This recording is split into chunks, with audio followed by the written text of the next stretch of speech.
One thing I wanted to add to you, it's you talk about the next big project is you.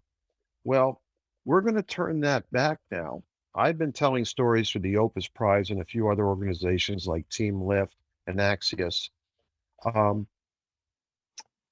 but we're now working on a book. It is a book to be published that talks about these Mother Teresas of the modern day and how did they get from their beginnings to become those special people? In other words, how did they redefine their lives?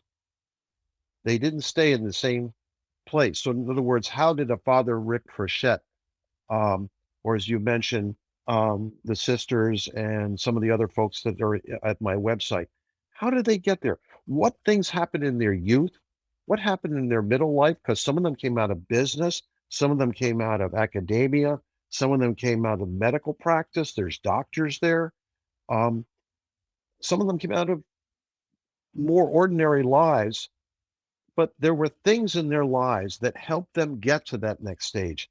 So when people turn 50s, 60s, and older, sometimes they don't realize what great opportunities are there for them. And it's a life of service. How can they give back to an area that involves poverty, medical care, disease, warfare, living conditions?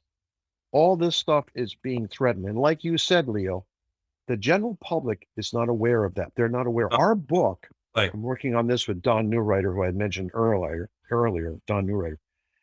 This book will look at profiles of each of these individuals, not what they've done, but how did they get to a life of service. So I'll keep you in touch with that. I hope that that fits right in with your Sabbatical X seminar because I think you're doing great things with people who have tremendous ability to redefine themselves at whatever stage they are in their life.